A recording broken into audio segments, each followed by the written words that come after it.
This is the unemployment rate from 1948, the January to December, to 2025 January.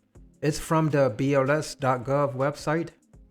The chart value is showing just the whole number, but if you look at the sizes of the months, like for instance, 1952 versus 1953, you will see that 1952 has slightly more big boxes versus 1952. This is because the images. This is because the boxes represent the actual value, whereas what is displayed is just the whole number portion. I am looking for what might be a normal unemployment rate for the years on the chart. I'll just be eyeballing this and I'm not going to be doing any real calculations. Just looking at this first 20 years section from 1948 through 1968, I would say around the 4 to 5 mark is the normal for this time frame. So we can scroll down to 1969 to 1990. Okay, so here we are seeing some very bad times.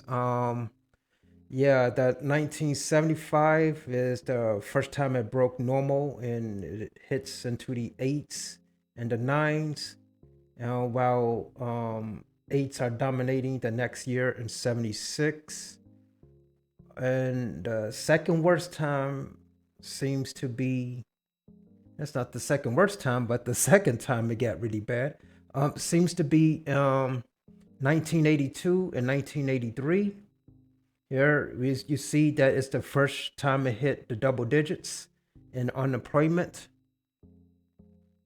Yeah, so it seems that the 1980s seems to be the worst time for unemployment. So much for the people in the 1980s had it so much easier than now type of ideology. I think during this time frame, this was when like falling down might have supposed to been taking place. It was a film that was filmed in a 1992, so the writings had to be something earlier than 92. So it had to been during this time period, and in that film it should tell you all you need to know how easy and awesome the 1980s were.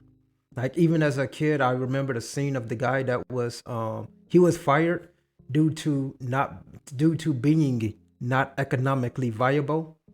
Back in the 90s, back in the 80s, losing a job was an easy thing to do, you know. Now, so for this set of information, I would say it looks like it's 6 to 7 is the norm. So we can scroll down to 1990 to 2011. From 1990 through 2011, and I kept 1990 here just to keep the decade together. We see the first few years get worse, and yeah, we see the first few years get worse and go back into the 1980s level of unemployment, but shoot back down into the 4 or 5 amount by the end of the decade. Now, during this time period, I remember people saying how easy it was to get a job, you know, in the 90s or the noughties, however you want to remember it. My brother told me that they used to just hire people off the streets. And when I did finally get a job and the person was talking about the 90s, she was saying how quick it was just to find another job. And when you did get another job, you was making so much money.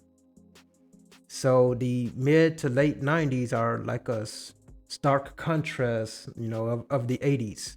So with my secondhand knowledge, these numbers seems to be, easy to get a job for people.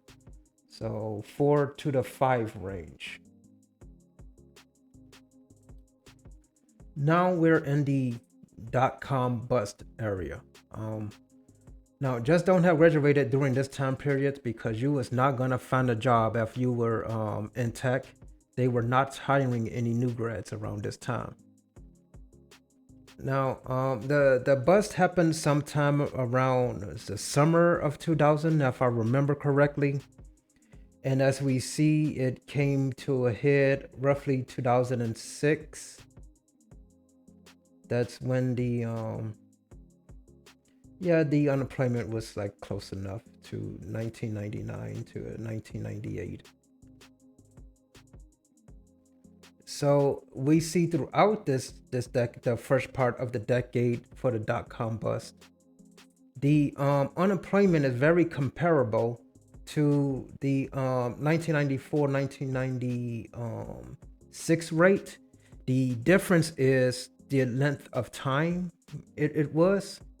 However, we still see in these early 90s the amount of time is still the same as in a dot-com bust area. Now, it was very hard to find a job during this time period, and however, going back up into the 80s, it was nothing in comparison, right? The 80s was worse than the 90s, and the 90s was worse than the early 2000s.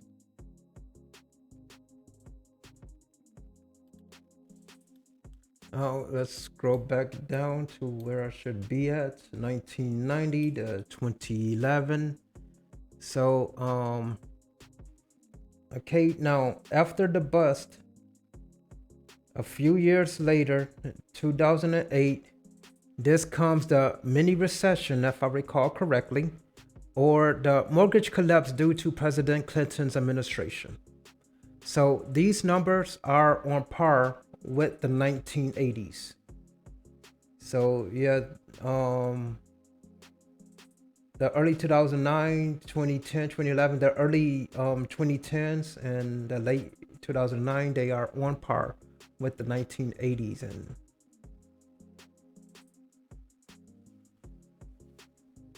however, closing off this section, I would say the normal unemployment rate during this time period, it looks like the 5 to 6 range. Okay, scrolling to the end. So yeah, that's all what should be left. So from this 2005 to 2025. Now we see since 2011 there is a steady decrease.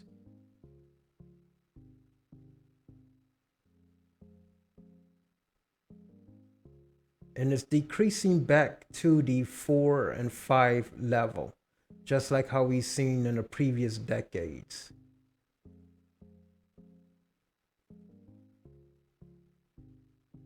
Now, at the beginning of the decade, beginning of the newer decade, the 20s, this is the pandemic.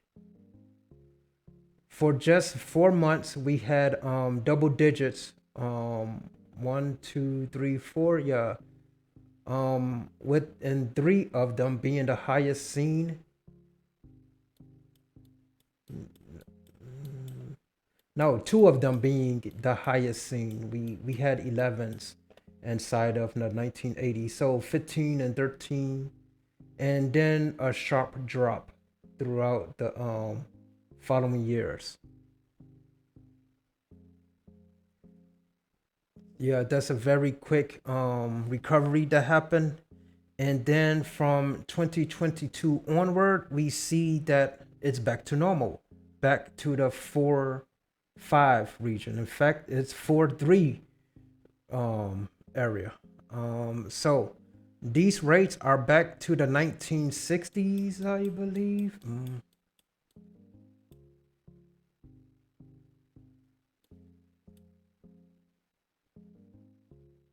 Oh, it's back to the 1950s and even better than the 1950s. Which is even better than the 1990s. The decade of it's so easy to get a job. Right. Yeah. So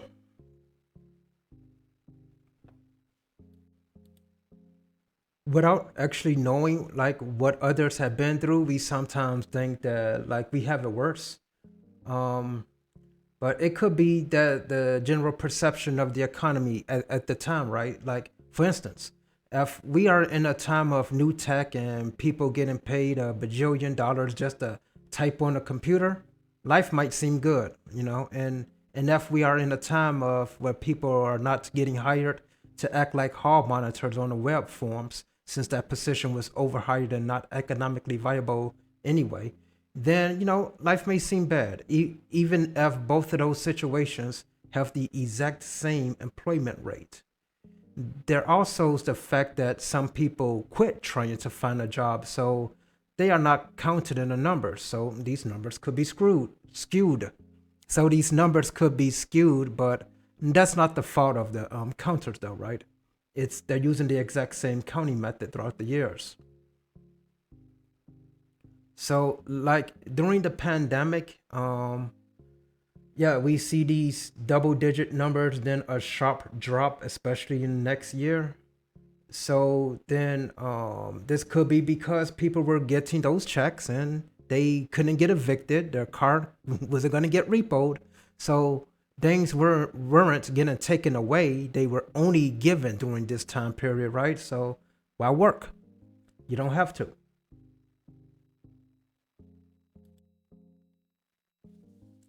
My issue with the line of thinking of people stop looking for work in 2024 to 2025 is that there is no initial big number, just like here, and then a sharp drop back to normal like the pandemic. The numbers stay relatively flat. Yeah, do see some difference in the size of the boxes, but you know, there's still four, right? Um, these aren't like as big as you know like the six and sevens. They stayed in the normal range so far. Since I think this is more of a blinders on view of the situation, what I mean by blinders on is like, you know, with horses, they have a wide angle and blinders are put on them to restrict their field of view. We in 2025 have the luxury to see the data from the 1980s and can know what was happening, but just decide not to do that and say everything was great in the 80s and now in the 2020s they suck, which obviously is not true. And this is also called willful ignorance. Now, in the time in which we live in, it's easier to you know make money, right? Back in the 1980s, if you wanted to be on video or have your own show, you would have to have a local access cable show like in Wayne's World. Whereas now, you can use your cell phone to make a video, post it for next to $0. If the world, not just local people, think you are valuable, then you can get enough views to make some money. Nowadays, people share credit card churning knowledge, which was not happening back in the 80s. So that's a way to make money. Investing in the stock market is way easier now than versus the 80s. And you back in the 80s, you had to use an expensive broker, and now you don't, right? And you can use acorns to round up and get fractional shares. Definitely, nothing like that could have had happened in the 80s. You can now search for telework at home and don't have to go and get a newspaper like you had to do before. Some people are choosing not to work. Just get get a job, and even if you don't really want to or like that job, you're just or even if you don't want like the pay of that job, at least you will have something you can put on your resume until you find a more sustainable job. No, no option like that existed back in the 1980s. It was way, way harder. People today are in more control, and the internet, is the reason for that, right? It's easier to show your skills, learn new skills, interact with people. You have more options due to all those things that didn't exist before. So utilize the internet for that. It's for more than cat videos and just complaining, advance yourself a bit.